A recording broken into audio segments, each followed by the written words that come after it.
telling JJ that generally the team likes to sing the fight song after a home sweep, and that was likely why it was taking you longer to get here. Yeah, and we had a recruit on campus. We had a couple of doctors we had to give championship rings to, so it was just a little longer. So I'm sorry, Jay, that I delayed your evening. I don't mind you delaying me after a win. That's okay. what it comes down to. But, a little stranger game tonight. Obviously, 2 5-minute majors given to St. Cloud players.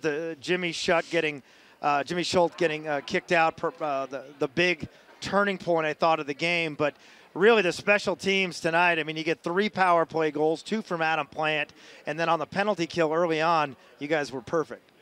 Yeah, our penalty kill, I thought, was a story of the weekend. It gave us momentum every time. I thought our power play was really good last night. It was pretty good. We got 3 goals, but it was a little ugly a lot of times. But I didn't think what I liked about tonight is I didn't think we had our A game.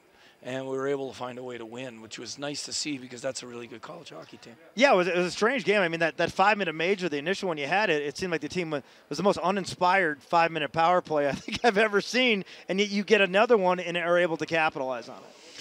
Yeah, and it's very un-St. Cloud-like. They're usually the most disciplined team in the country, and, things unraveled tonight, and it was to our benefit. I'm just glad none of our kids got hurt. Yeah, I mean, there were some dangerous-looking hits and things of that nature. Generally, these two teams don't have a lot of bad blood between them, but maybe with the high ranking and the frustration that St. Cloud felt coming in as the #1 undefeated team, and you guys winning both games. Yeah, I mean, I'm just glad that we were able to bounce back and play the right way. And the exciting part to me is we still got a lot of areas to get better in. So I'm excited about the growth of our team. Yeah, and it was kind of nice to see the Devin Cooley, the third-string off-the-street goaltender, trying to be the next Greg Ogard. They're not just going to happen overnight.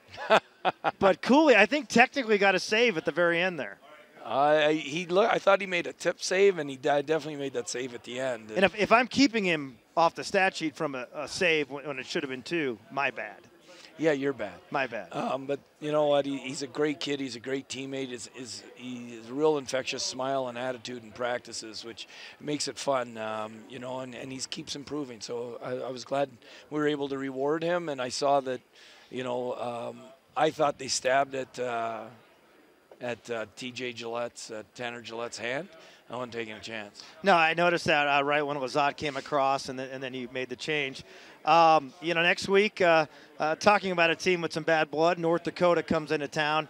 They're going to be ranked 1 or 2, depending on what happens on Monday. And it really doesn't matter when you play those guys. I mean, it's going to be a high-tempo, physical, up-and-down game. And it's amazing having both these teams back-to-back weekends here at Magnus Arena. Yeah, I mean, it's going to be, we know the energy is going to be humping in here next weekend with half the crowd will be Pios, half the crowd will be whatever their nicknames are. They're the Fighting Hawks because polyester was taken. I like that.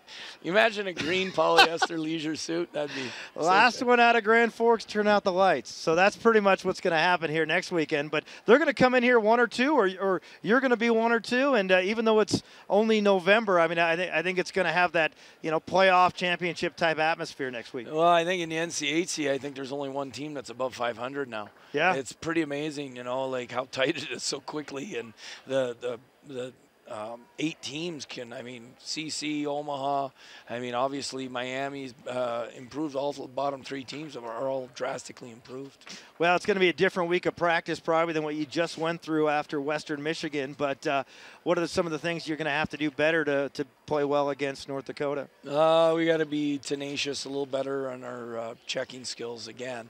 But you know what? The most important thing for us is this is the last week of our 10-week quarter, so we're going to give Tuesday off, and we're going to make sure that our players have significant enough time for our student athletes to study, and we're going to try and keep practices to an hour to 3 practices leading up, so we're fresh Friday and Saturday night. All right, and I'll try to be fresh too this time, but again, congratulations on the big sweep. Talk to you on Friday. All right, thanks, Jake. All right, Jim Montgomery will continue from Pioneer Postgame with the High Energy Player of the Week when we continue on ESPN Denver.